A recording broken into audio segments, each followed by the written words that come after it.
संयम, अनुशासन, परिश्रम, कर्म से लाभ मिलेगा उत्तम। मकर राशि के परिश्रमी और जिम्मेदार जातकों, आपके लिए 2026 वर्ष कर्मयोग का है। शनिदेव आपके राशि स्वामी है। काम कर रहा हूँ लेकिन फल की लालसा नहीं है, ऐसी आपकी प्रवृत्ति है। राशि स्वामी शनिदेव आपसे कह रहे हैं, परिश्रम का फल आपको मिलने वाला है, केवल सपनों को संभाल कर रखें। आप चल रहे हो, वो रास्ता कठिन है, लेकिन अब अच्छा रास्ता आने वाला है। शिखर पर पहुंचने के लिए शांति से चलना आवश्यक है। 2026 से नव वर्ष आपके लिए किए गए कर्तव्यों को आप फल देने वाला रहेगा। नमस्कार, मैं एस्ट्रो गुरुमा डॉक्टर ज्योति जोशी सभी का हार्दिक स्वागत करती हूँ। सर्वप्रथम आपको 2026 इस अंग्रेजी नववर्ष की शुभकामनाएं। ये अंग्रेजी नववर्ष आपके लिए कैसा रहेगा, इसे हम समझ रहे हैं। आज हम मकर राशि के वार्षिक राशि भविष्य का विस्तार से विश्लेषण करने वाले हैं। साथ ही नववर्ष का शुभ काल, आपके साथ निश्चित रूप से होने वाली घटनाएं एवं विशेष उपाय मैं आपको बताने वाली हूँ, इसलिए इस वीडियो को अंत तक देखें। ये वीडियो शेयर करना ना भूलें ताकि दूसरों तक पहुंच सके।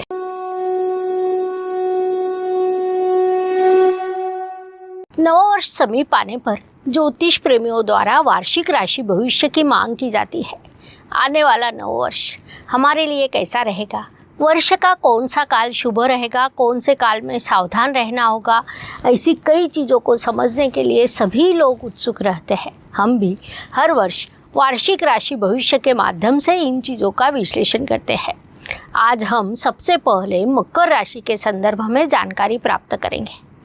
अपने व्यवहार से शत्रुओं को भी प्रभावित करने वाले राशि के रूप में मकर राशि की पहचान है। मकर राशि के लोग मूलतः उग्र स्वभाव के होते हैं। उनमें लगड़ने झगड़ने की प्रवृत्ति अधिक होती है। उन्हें क्रोध अचानक से नहीं आता। उनके क्रोध का पारा धीरे धीरे ऊपर उठता है और वैसे ही उतरकर शांत हो जाता है। फिर भी परिस्थिति के अनुसार व्यवहार करना उन्हें पसंद होता है। मकर राशि के लोग परिश्रमी एवं उद्यमी होते हैं। वे कभी निराश नहीं होते। साथ ही उनके स्वभाव में थोड़ी उदारता होती है। दूसरों के प्रति प्रेम एवं सहानुभूति उनके हृदय में होती है। परिश्रम पर अधिक विश्वास कर वे कर्म प्रधान जीवन व्यतीत करते हैं। इसीलिए उनमें कार्य करने की क्षमता अधिक प्रबल होती है और यही मकर राशि की विशेषता है। अपनी इन विशेषताओं के कारण शत्रु भी उनसे प्रभावित होते हैं। कर्म प्रभाव स्वभाव के कारण समाज में उचित सम्मान प्राप्त करते हैं। मकर राशि के जातकों की युवा अवस्था अत्यंत संघर्षमय होती है। बुढ़ापे में वे एक सुखी संतुष्ट जीवन जीते हैं। 30 वर्ष की उम्र के बाद उनका भाग्योदय होता है। कभी कभी उनके कथनी और करनी में अंतर दिखाई देता है। एकांत उन्हें प्रिय होता है। मकर राशि के परिश्रमी और जिम्मेदार जातकों, आपके लिए 2026 वर्ष कर्मयोग का है। शनिदेव आपके राशि स्वामी है। काम कर रहा हूँ लेकिन फल की लालसा नहीं है, ऐसी आपकी प्रवृत्ति है। राशि स्वामी शनिदेव आपसे कहते हैं कि परिश्रम का फल आपको मिलने वाला है, केवल सपनों को संभाल कर रहेगी। आप चल रहे हो, ये रास्ता कठिन है, लेकिन अब अच्छा रास्ता आने वाला है। शिखर पर पहुंचने के लिए शांति से चलना आवश्यक है। 2009 वर्ष आपके लिए कर्तव्यों का फल देने वाला रहेगा। शनिदेव आपके मार्गदर्शक है, जिस कारण संयम एवं दृढ़ता से आपकी शक्ति शिखर तक पहुंचना हो तो रास्ता बाधाओं से भरा ही होता है, लेकिन उसकी हर सीढ़ी पर ज्ञान मिलता है जो आपने आत्मसात करना चाहिए। मकर राशि संयम, अनुशासन और जिम्मेदारी का दूसरा नाम है। आप कम हंसते हैं, लेकिन ईमानदारी आपकी वास्तविक शक्ति होती है। एक बार काम शुरू करने पर आप उसे पूरा किए बिना शांत नहीं बैठते। 2026 नववर्ष में आप सीखने वाले हैं स्वयं पर विश्वास रखना कर्म का ही एक भाग है। आपके राशि स्वामी शनिदेव तृतीय स्थान में अर्थात मीन राशि में विराजमान है। संपूर्ण वर्ष वे वही रहने वाले हैं। शनिदेव कुंडली का तृतीय उपचय स्थान विशेष रूप से अच्छा लगता है। वास्तव में कुंडली के 12 स्थानों में से शनिदेव किसी स्थान में शुभ फल देते हैं तो सबसे अधिक तृतीय स्थान में देते हैं। क्यों पता है? चलो आज बता देते हैं। आने से पहले शनिदेव 7.5 वर्ष आपकी परीक्षा लेते हैं। 7.5 वर्षों की 7.5 समाप्त कर शनिदेव जब तृतीय स्थान में आते हैं तब वे विचार करते हैं बहुत हो गया। अब हम मकर राशि को थोड़ा सकारात्मक समय देते हैं। बाणों की शैया पर सोए हुए पितामह भीष्म ने कहा था, कर्तव्य पूरा करने के बाद परिणामों की चिंता करनी नहीं चाहिए, क्योंकि परिणाम ईश्वर का क्षेत्र है। मकर राशि पितामह भीष्म का प्रतीक है। उस अनुसार अपने कर्तव्यों को पूरा करना यह आपका मूल स्वभाव है। आपके मन में भावनाओं का महासागर होता है। 2026 में आपको कर्तव्य गौरव की ओर लेकर जाने वाले हैं, ये बात ध्यान में लें।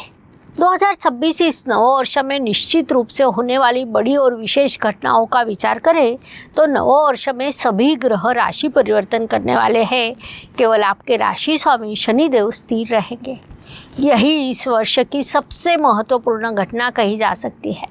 शनिदेव स्थिर रहकर आपको सीधा प्रभाव देने वाले हैं। संपूर्ण वर्ष में आपको सकारात्मक प्रभाव देने वाले हैं। दूसरी महत्वपूर्ण घटना गुरुदेव के गोचर से होगी। गुरुदेव जो सामान्य रूप से एक राशि में 12 से 13 महीने विराजमान रहते हैं, इस वर्ष में 3 बार राशि परिवर्तन करने वाले हैं। वर्ष की शुरुआत में गुरुदेव मिथुन राशि में अर्थात आपके षष्ठ स्थान में विराजमान है। कुंडली का षष्ठ स्थान उपचय स्थान होने के कारण गुरुदेव कुछ खास अच्छा नहीं लगता। साथ ही वहाँ पर गुरुदेव के शत्रु ग्रह की राशि आती है, अर्थात इस समय काल में आपको अधिक परिश्रम करने पड़ेंगे, स्वास्थ्य संभालना पड़ेगा, प्रतियोगिता के लिए अधिक तैयारी भी करनी पड़ेगी। यही गुरुदेव 2 जून को राशि परिवर्तन कर कर्क राशि में अर्थात आपके सप्तम स्थान में प्रवेश करेंगे। महत्वपूर्ण बात है कि वहाँ पर वे उच्च अवस्था को प्राप्त होंगे, जिस कारण स्वाभाविक रूप से वह काल आपके लिए एक सुवर्ण काल रहेगा। रिश्ते, संबंध, विवाह, पार्टनरशिप सभी दृष्टियों से ये समय सकारात्मक रहेगा। जिनके विवाह में विलंब हो रहा है उनके लिए धीरे धीरे काल शुभ तैयार होगा। वार्षिक राशि भविष्य सुनने वालों में कोई मकर जातक है जो पार्टनरशिप में व्यवसाय करते हैं? यदि है तो वे कमेंट बॉक्स में अपनी उपस्थिति दर्ज कराएं, क्योंकि आपके लिए शुभ वार्ता है। इस काल में आपको पार्टनरशिप में भी बड़ी सफलता मिलेगी। कुंडली के सप्तम स्थान से व्यवसाय और व्यावसायिक पार्टनर देखा जाता है। उस अनुसार ये काल व्यावसायिक पार्टनर के साथ हाथ मिलाकर चलने का और सफलता प्राप्त करने का है। 31 अक्टूबर को गुरुदेव पुनश्च राशि परिवर्तन करेंगे, तब वे सिंह राशि में अर्थात आपके अष्टम स्थान में जाएंगे। थोड़ी संभ्रम की स्थिति निर्माण होगी, जिस कारण किसी भी महत्वपूर्ण चीज़ गोपनीयता में रखें। भावनाओं पर नियंत्रण रखें, ये सलाह दी जाती है, क्योंकि अंधेरा आता है तभी प्रकाश का महत्व पता चलता है। ये बात मुख्य रूप से ध्यान में लें। इस नववर्ष में थोड़ा सा अलग समय काल आएगा। आपके लाभेश मंगलदेव आपकी राशि में आएंगे। महत्वपूर्ण बात है कि वे आपकी राशि में आकर उच्च अवस्था को प्राप्त होंगे। वर्ष के शुरुआत में ही अर्थात 16 जनवरी से 23 फरवरी इस समय काल में मंगलदेव आपकी राशि में आकर उच्च अवस्था प्राप्त करने वाले हैं। आपके लिए ये समय काल पराक्रम के ईंधन जैसा रहेगा। जहाँ पर अन्य लोग रुक जाते हैं वहाँ पर आप आगे बढ़ेंगे, जिस कारण नया काम, नया प्रोजेक्ट, स्थलांतर इन सभी के लिए अत्यंत शुभ कहा जा सकता है। आपने अति उत्साह टालना चाहिए। अपने पास सदैव संयम का शस्त्र रखना चाहिए। धन, परिवार, वाणी की दृष्टि से नववर्ष में आपको कर्मयोग का फल मिलेगा। नौकरी करने वाले मकर जातकों के लिए जुलाई से अक्टूबर ये काल पदोन्नति का, व्यावसायिक जातकों के लिए पार्टनरशिप में बड़े लाभ का रहेगा। इस काल में धन में वृद्धि निश्चित रूप से होगी, लेकिन निवेश का निर्णय सोच समझ कर लें। अनुशासन का अर्थ मर्यादा नहीं, बल्कि वह तो सफलता का मार्ग होता है। ये बात मुख्य रूप से ध्यान में लें। रिश्ते और परिवार की दृष्टि से मकर राशि का प्रेम शांत होता है, लेकिन गहरा होता है। इस वर्ष संवाद बढ़ाएं, मन की बात बोले। जब तक आप व्यक्त नहीं होंगे तब तक गलतफहमियां बढ़ती रहेगी। मार्च से जुलाई ये काल पारिवारिक दृष्टि से आनंदमय रहेगा। संतति के लिए जून से अक्टूबर तक का काल उचित रहेगा। मकर राशि के जातक अपनी भावनाओं को व्यक्त करते हैं या दबा के रखते हैं, ये कमेंट बॉक्स में लिखें। देखें कितने ज्योतिष प्रेमी मकर राशि के परिवार में हैं। स्वास्थ्य की दृष्टि से जनवरी से मई तक के काल में आपको थकान, निद्रानाश या तनाव जैसी समस्याओं का सामना करना पड़ सकता है। जून के बाद शरीर में नया उत्साह आएगा। पानी की मात्रा बढ़ाए, साथ ही योग, ध्यान, मॉर्निंग वॉक, इन चीज़ों की आदत डाल ले, क्योंकि यह आपके लिए आवश्यक रहेगा। वास्तु वाहन मातृसौख्य की दृष्टि से 2026 इस नववर्ष में मकर राशि के लिए अत्यंत उत्तम कहा जा सकता है। माता जी के साथ अच्छी बातचीत होती रहेगी। वास्तु के वाहन के शुभ योग निर्माण होने वाले हैं। वास्तु में दक्षिण दिशा में भारी वस्तु रखें, इससे आपके जीवन में स्थिरता बढ़ेगी। सबसे महत्वपूर्ण बात है कि जहाँ पर माता जी की हंसी होती है वहाँ की वास्तु शुभ होती है। ये बात ध्यान में ले। इस वार्षिक राशि भविष्य सुनने वालों में कोई विवाह इच्छुक युवक युवती या उनके माता पिता है, यदि है तो कमेंट बॉक्स में अपनी उपस्थिति को दर्ज कराएं। इस नववर्ष में आपके लिए जून से अक्टूबर तक का समय काल अत्यंत उत्तम कहा जा सकता है। विवाहित जातकों ने एक दूसरे को अधिक समय देना चाहिए, एक दूसरे को उचित स्पेस दे और पारिवारिक आनंद बनाए रखें। काम में अधिक व्यस्त होकर भावनिक दूरी बढ़ सकती है, इसलिए उस दृष्टि से ध्यान रखें, ये सलाह दी जाती है। नववर्ष में प्रतियोगिता आपके लिए कौशल बढ़ाने वाली प्रतियोगिता रहेगी। शत्रुओं को पराजित करना सरल रहेगा। केवल मन में अहंकार न आने दें। अत्यंत आवश्यक ना हो तो कर्ज लेना कभी भी उचित नहीं है। जून के बाद निवेश के लिए उचित समय मिलेगा। आपने उचित काल का पूरा उपयोग करना चाहिए। व्यक्ति पर जैसे अपनी कुंडली का प्रभाव होता है, वैसे ही देश और विश्व की स्थिति का भी होता है। 2026 इस नववर्ष में राजनीतिक और आर्थिक उतार चढ़ाव रहने वाले हैं। विश्व में अस्थिरता रहेगी, प्राकृतिक आपत्ति रहेगी, लेकिन आपका संयम ही आपको स्थिरता देगा। ज्येष्ठ नागरिकों की दृष्टि से पुरानी यादों से नई सीख मिलेगी। इस काल में अपने स्वास्थ्य का उचित ध्यान रखें। चिंता न करें, लेकिन चिंतन अवश्य करें।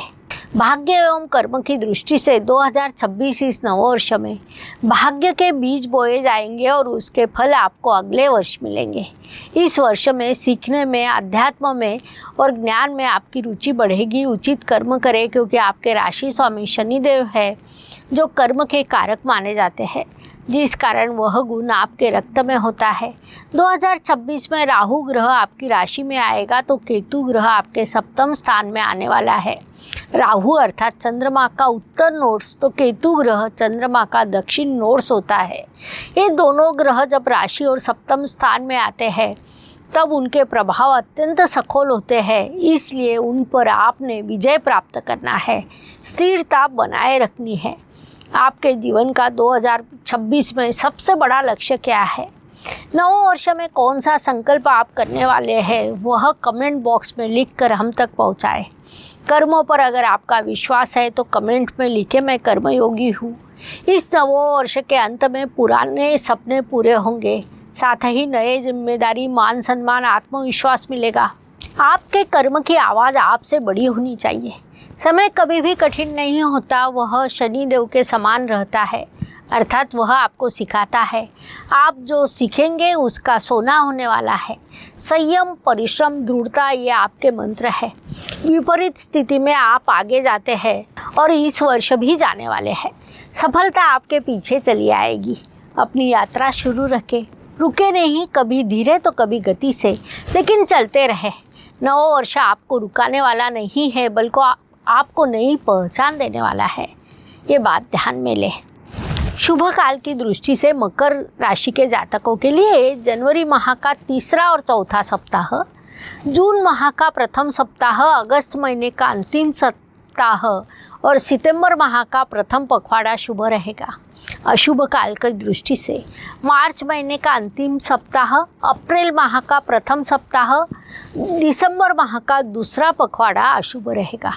इन शुभ अशुभ दोनों कालों को ध्यान में लेकर नव वर्ष में कामों की योजना बनाइए। उपायों की दृष्टि से 2026 इस नव वर्ष में मूल रूप से अत्यंत अलग है। नव वर्ष में शनिदेव छोड़कर अन्य सभी ग्रह राशि परिवर्तन करने वाले हैं। अत्यंत बड़े बदलाव इस वर्ष में होने वाले हैं। 2025 से वर्ष कब आया कब गया, पता नहीं चला। उससे अधिक गति से 2026 वर्ष जाएगा। कई घटनाएं होने वाली है, प्राकृतिक और कृत्रिम संकट रहेंगे। इसीलिए इस काल में कुछ उपाय महत्वपूर्ण है जो मैं अभी आपको बताने वाली हूँ। अंक शास्त्र के अनुसार 2026 ये वर्ष रवि ग्रह के कारकत्व में आएगा, क्योंकि इसके अंकों को मिलाने पर 10 अंक आने के कारण सूर्य की सकारात्मकता को थोड़ा अधिक मोड़ मिलता है, अर्थात आत्मविश्वास ओवर कॉन्फिडेंस में जाता है। अधिकार मैं ही सब कुछ हूँ इस मानसिकता पर जाता है। अंक शास्त्र के अनुसार इसका विस्तार से विश्लेषण मैं जल्द ही अंक के अनुसार वार्षिक भविष्य में करने वाली हूँ। अब उपायों का विचार करें तो हमें रवि यानी 1, चंद्र यानी 2, शुक्र यानी 6, शनि यानी 8 इनका विचार करना पड़ेगा, क्योंकि बोलते समय हम साल के बारे में कई बार केवल 26 कहते हैं। उपायों का विचार करते समय ब्रेसलेट अच्छा उपाय माना जाता है। इसमें ट्रिपल प्रोटेक्शन के संदर्भ में कहा जाए तो इससे शारीरिक बीमारियां समाप्त होकर उत्साह बढ़ता है। ट्रिपल प्रोटेक्शन ये ब्रेसलेट परिधान करने के बाद आश्चर्यकारी अनुभव प्राप्त होने का दावा किया जाता है। ये ब्रेसलेट ध्यान, ऊर्जा, उपचार और मानसिक कार्य जैसे आध्यात्मिक पद्धतियों से संरक्षण करने में मदद करता है। नकारात्मक ऊर्जा को अपने अंदर घुसने नहीं देता, साथ ही गहरा इमोशनल आघात, जख्म, दुख को पहचान कर बाहर निकालने में मदद करता है। ट्रिपल प्रोटेक्शन ये ब्रेसलेट शारीरिक उपचार और चैतन्य बढ़ाने में योगदान दे सकता है। यह ब्रेसलेट जिसमें टाइगर आई स्टोन होता है वह रोग प्रतिकार शक्ति बढ़ाता है। हेमेटाइट स्टोन ऑक्सीजन बढ़ाता है और ब्लैक ऑब्सिडियन स्टोन तनाव कम करने में और शारीरिक आराम मिलने में सहयोग करता है। कुल मिलाकर ऐसा भी कहा जाता है कि ट्रिपल प्रोटेक्शन ये ब्रेसलेट जीवन के हर मोड़ पर बाधाओं में आत्मबल बढ़ाता है। ये ब्रेसलेट आपको लेना है तो ऑनलाइन बिक्री के लिए उपलब्ध है, उसकी लिंक डिस्क्रिप्शन बॉक्स में दी है, वहाँ से आप मंगवा सकते हैं। उपाय की दृष्टि से शनिदेव आपके राशि स्वामी है। अंक शास्त्र के अनुसार 2 और 6, 8 ही अंक आता है जो शनिदेव का अंक है, जिस कारण इस काल में आपके कर्म की परीक्षा बढ़ने वाली है। इस पर उपाय के रूप में आपने शनिवार के दिन काले तिल, तेल, काले रंग के वस्त्र दान करने चाहिए। रविवार को सूर्य नमस्कार कर अहंकार को दूर रखें। चंद्रमा के शांति के लिए पानी के पास ध्यान करें। कर्म करते रहे लेकिन फलों की चिंता न करें। साथ ही ओम शम शनैश्चराय नमः इस मंत्र का हर रोज 21 बार जाप करें। इन उपायों के शुभ परिणाम प्राप्त होंगे, अवश्य करें। इस प्रकार मकर राशि के लिए आने वाला अंग्रेजी नववर्ष कैसा रहेगा ये समझने के लिए जानकारी पर्याप्त है। पुनश्च अवश्य मिलेंगे। धन्यवाद। शुभम भवतु। जय ज्योतिष। ज्योतिष का अध्ययन तथा शास्त्र की शास्त्रीय तरीके से पढ़ाई करने के लिए मेरी 2 किताबें प्रकाशित हो चुकी है, उनका अवश्य लाभ लीजिए। Please like, share and subscribe the channel और हाँ, बेल आइकॉन दबाना ना भूलें। धन्यवाद।